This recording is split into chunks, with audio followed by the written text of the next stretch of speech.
Let us together pray the ninth Novena to Saint Ignatius of Loyola, and our theme shall be Caring for the Company of Jesus. In the name of the Father, and of the Son, and of the Holy Spirit. Amen. Introduction. Along with two of his companions, Peter Faber and James Linus, Saint Ignatius decided to go to Rome and place themselves at the disposal of the Pope. It was a few miles outside of the city that Ignatius had the second most significant of his mystical experiences. At the chapel at La Storta, where they had stopped to pray, Ignatius felt God the Father telling him that he will be favorable to him in Rome, and that he would place him with his son. From this moment, the journey to Jerusalem ceased to be the focus of Ignatius's ideals. The offer of themselves to the Pope became his all-encompassing ideal. During this novena, we pray for the grace that we humbly join St. Ignatius in begging for the grace to be placed with the Son under the banner of the cross. Opening prayer. O Lord, in your providence, you guided St. Ignatius to found the Society of Jesus. Bring to fulfillment the work you began in Ignatius and in so many of his sons in the Society. As we celebrate the Ignatian Jubilee year, bestow on us the same spirit as that of Ignatius and the first companions. Grant that we be ever zealous to radiate your love despite the evil that surrounds us. We make this prayer through Christ our Lord. Amen. We shall now listen to a scripture passage from John chapter 21, verses 15 to 19. When they had finished breakfast, Jesus said to Simon Peter, "Simon, son of John, do you love me more than these?" He said to him, "Yes, Lord, you know that I love you." Jesus said to him, "Feed my lambs." A second time he said to him, "Simon, son of John, do you love me?"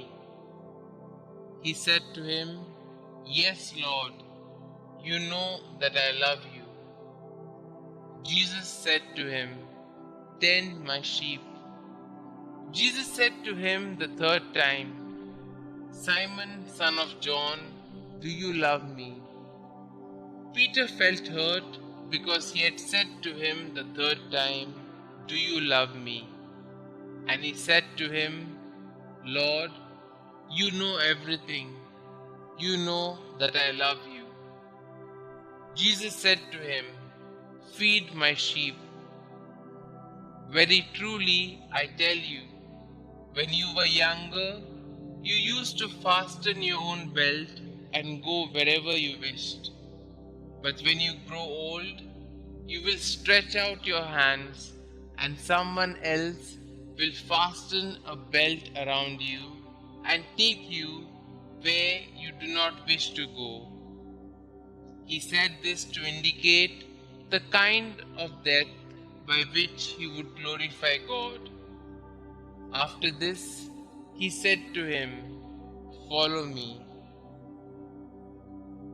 We shall spend a few moments in silence, reflecting on the passage and also on the life of Ignatius, asking the Lord to also give us the grace to be placed with the Son under the banner of the cross.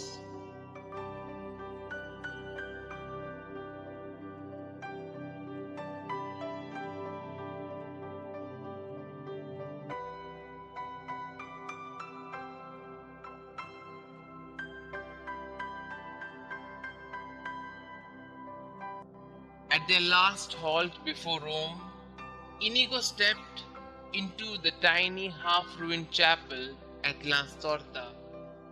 Once more, he revealed to his divine master all that occupied his mind and heart.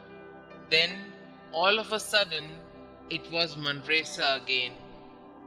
A mystical illumination penetrated into the very depths of his being, an illusion which he would never again forget, and he felt impelled to describe it to his companions who were waiting by the roadside. Linus would later write, "He told me that it was as if God the Father had impressed these words on his heart: 'I will be favorable to you in Rome.'" Since our father did not understand what the words would signify, he added, "I do not know what will happen to us. Perhaps we shall be crucified in Rome." Then he said it seemed to him as if he beheld Christ with the cross on his shoulder, and by his side the eternal Father, who thus spoke to his Son, "I desire you to take this man as your servant." Jesus accepted him with the words, "It is my will that you serve us." Consequently, he had an immense devotion to the name of Jesus and desired his company to be named the Society of Jesus. Let us spend a few moments in silence and place our prayers and petitions before the Lord.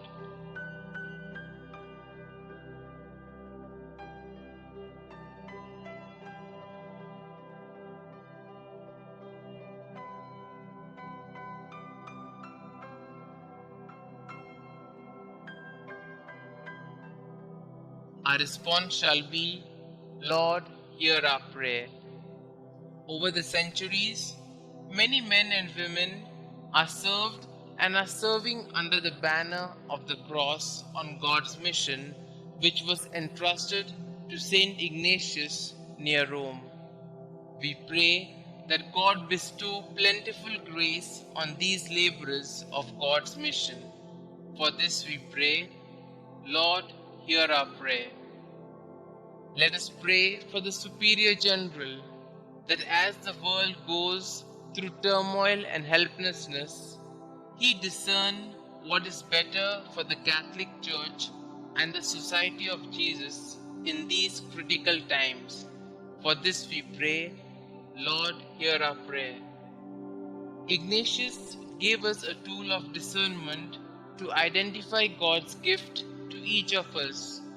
We pray that all the faithful get assistance from priests and religious sisters to discern God's gift and plan for them. For this we pray, Lord, hear our prayer. Saint Ignatius prayed fervently and insistently to be placed with the Son, and his prayer was granted. May God grant the same grace to the whole Society of Jesus. For this we pray, Lord, hear our prayer. That God give us the grace to know His presence in our everyday lives, to know Him as a constant companion in times of loneliness, sadness, suffering, and uncertainty. For this we pray, Lord, hear our prayer. Our Father who art in heaven, hallowed be thy name. Thy kingdom come, thy will be done, on earth as it is in heaven. Give us this day our daily bread, and forgive us our trespasses, as we forgive those who trespass against us. And lead us not into temptation, but deliver us from all evil. Hail Mary, full of grace, the Lord is with you. Blessed are you amongst women, and blessed is the fruit of thy womb, Jesus.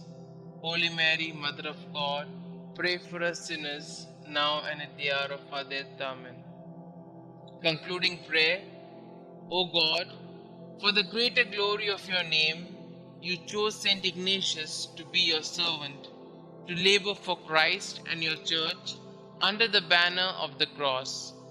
Grant us the grace of being his sons in the society that bears your son's name, that through the help and example of our Father Ignatius, we may spend our lives on earth for the cause of faith and justice.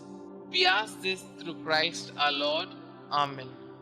Glory be to the Father, and to the Son, and to the Holy Spirit, as it was in the beginning, is now, and ever shall be, world without end. Amen.